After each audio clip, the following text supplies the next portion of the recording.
Welcome everyone.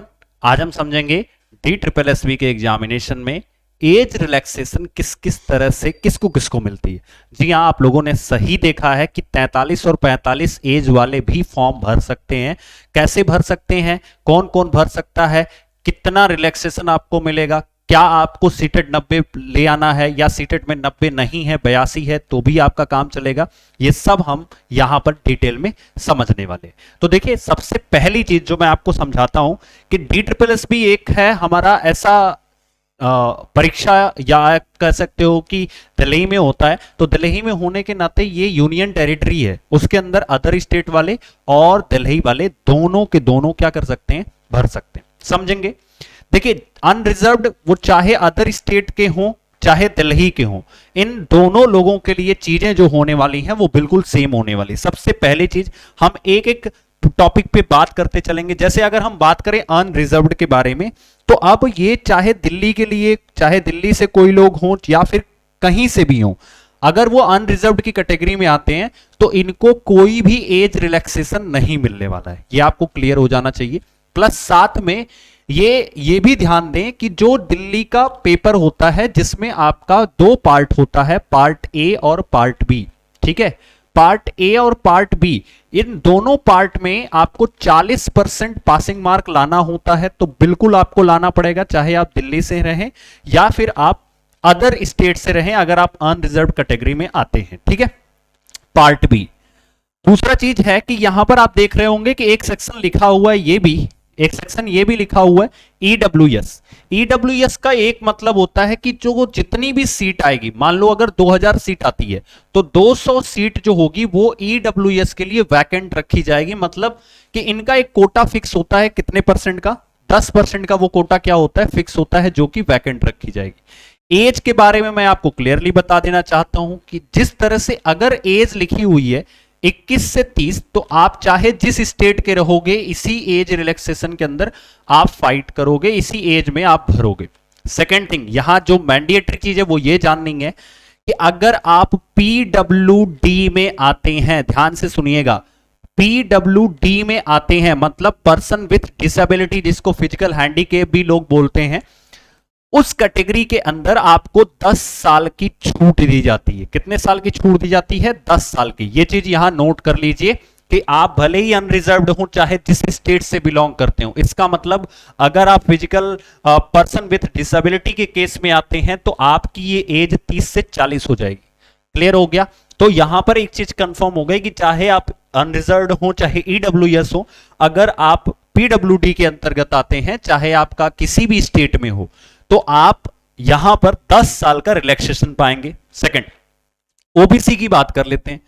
तो जो other state के ओबीसी हैं और जो दिल्ली के हैं, सबसे पहली बात, दिल्ली में वही लोग ओबीसी काउंट किए जाएंगे जो 8-9, ठीक है, 1993 के पहले से रह रहे हैं और उनका सर्टिफिकेट दिल्ली के अंदर ओबीसी का बना हुआ है, वही ओबीसी के लिए काउंट की जाएंगे। सबसे पहली चीज। ठीक है, सेकंड थिंग आपको यह जानना है कि दिल्ली में ओबीसी वालों के लिए कितना रिलैक्सेशन है। ध्यान दीजिएगा, ओबीसी के लिए जो एज रिलैक्सेशन है, अगर मैं नॉर्मल बात करूं जो कि DSSB में है, वो है आपका कितने साल का, तो ये हो जाता है आपका 3 साल का। कितने साल का, 3 साल का आपका एज रिलैक्सेशन होता है। अब मेरी बात सुनिएगा, अगर आप दिल्ली में हैं तो ये एज आपको रिलैक्सेशन मिलेगी।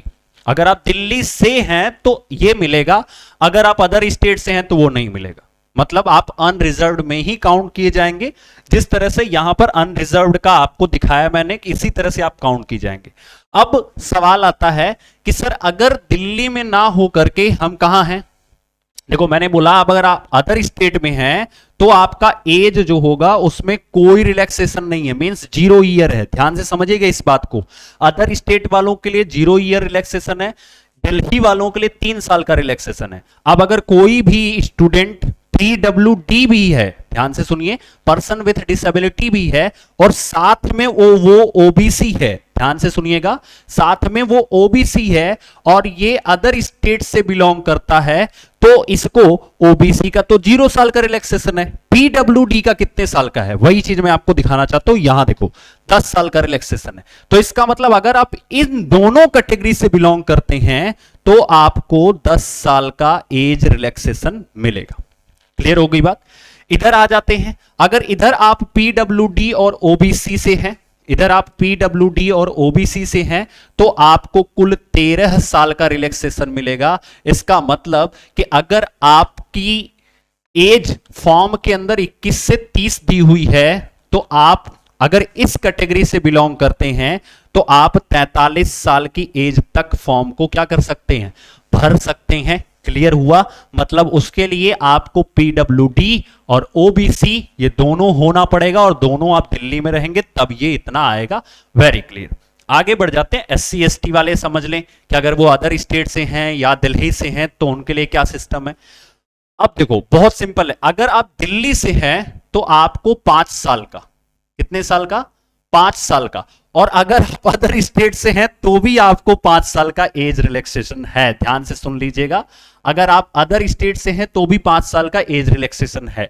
मतलब कि आप एससी या एसटी कैटेगरी से बिलोंग करते हैं, आप दिल्ली से हैं तो 5 साल का, अगर आप अदर स्टेट से हैं तो भी 5 साल का एज रिलैक्सेशन है। लेकिन सवाल यहां पर यह है कि अगर आप पीडब्ल्यूडी के साथ साथ एससी और एसटी हैं, यानी कि फिजिकल पर्सन विथ डिसेबिलिटी के केस के साथ साथ आप अगर एससी या एसटी हैं, तो आपको कुल 15 साल का एज रिलैक्सेशन मिलेगा। क्योंकि मैंने शुरू में ही बताया कि जो लोग पर्सन विथ डिसेबिलिटी से बिलोंग करते हैं उनको 10 साल का, और एससी एसटी के लिए कितने साल का, 5 साल का। तो ये टोटल मिलके हो गया 15 साल का।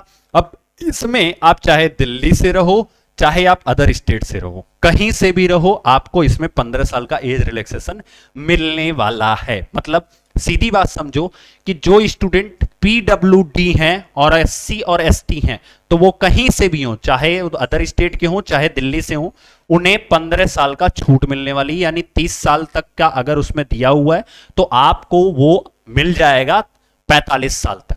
ओके। और अगर आप ओबीसी से बिलोंग करते हैं और आप पीडब्ल्यूडी से अटैच्ड हैं, तो याद रखिए यहां पर अगर आप अदर स्टेट से हैं तो आपको 10 साल की छूट मिलेगी, अगर आप दिल्ली से हैं तो आपको 13 साल की छूट मिलेगी। यह चीज आपको ध्यान देना है, ठीक है। अब सवाल आता है कि सर अगर ओबीसी, मेरी बात ध्यान से सुनिएगा, अगर ओबीसी दिल्ली से हैं, ठीक है, तो इनको सीटेट में रिलैक्सेशन मिल सकता है अकॉर्डिंग टू द नोटिफिकेशन। मतलब अगर दिल्ली वाले ओबीसी हैं, दिल्ली वाले ओबीसी हैं, तो सीटेट में जिस तरह का नोटिफिकेशन आएगा कि अगर ये 82 पर एग्री करते हैं तो आप फॉर्म भर सकते हैं। लेकिन अगर कोई बच्चा अदर स्टेट का है और वो ओबीसी है, तो इसे सीटेट में 90 लाना ही लाना होगा। मैंने क्या बोला, इसे सीटेट में 90 लाना ही लाना होगा। ये अनरिजर्व्ड कैटेगरी से बिलोंग करता है, ठीक है। क्लियर हो गई बात। तो यही इतना आपका पूरा का पूरा क्लासिफिकेशन था जो मैंने आपको बताया। अब देखो यहां पर भी आप अच्छे से क्लासिफाई कर सकते हो। देखो ये जो है ये 10 साल का छूट देता है, ठीक है। तो अगर आप अदर स्टेट से हैं, एससी एसटी से हैं, तो ये 5 साल का छूट आपको मिलेगा। अदर स्टेट से हैं तो यहां 0 साल का आपको छूट मिलेगा, कोई छूट नहीं है ओबीसी के लिए। और यहां भी 0 साल का छूट मिलेगा, मतलब कोई छूट नहीं है, ठीक है। लेकिन अगर आप दिल्ली से हैं, ध्यान से देखिए, तो यहां भी आपको 0 ईयर का रिलैक्सेशन है, कोई छूट नहीं है। ओबीसी हैं तो 3 साल का रिलैक्सेशन है, एससी एसटी हैं तो 5 साल का रिलैक्सेशन है, ठीक है। और पीडब्ल्यू हैं तो आपको 10 साल का रिलैक्सेशन है। अब आपको बस इतना देखना है कि अगर आप पीडब्ल्यूडी की कैटेगरी में आते हैं तो आप जोड़ते चले जाओ कि आप पीडब्ल्यूडी के साथ साथ क्या हो, आप अनरिजर्व्ड हो तो 10 और 0 10, मतलब पूरा 10 ही मिलने वाला। पीडब्ल्यूडी के साथ आप ओबीसी हो तो 10 और 0 10, मतलब पूरा 10 मिलने वाला है। पीडब्ल्यूडी के साथ आप एससी एसटी हो तो 10 और 5 15, यानी पूरा 15 मिलने वाला है। तो ये अदर स्टेट का हो गया। इसी तरह से आप दिल्ली में देख लो, यहां पर 15, यहां पर ये 13। देखो यहां पर ये 10 होता है, लेकिन इन दोनों को मिलाने पे ये 13 बनेगा। Got it. मैंने क्या बताया, वहां पर जो होता है, जो अदर स्टेट वाले हैं वहां पर सिर्फ 10 मिलेगा, लेकिन अगर पीडब्ल्यूडी और ओबीसी मिलाएंगे तो ये 13 बनेगा। ये था overall detailed analysis. I hope आपको समझ में आया होगा, और छोटी वीडियो में ज्यादा मोटी बातें आपको समझ में आया होंगी। और कभी किसी भी चीज से रिलेटेड डाउट हो कमेंट बॉक्स में जरूर बताइएगा। Thank you, all the best.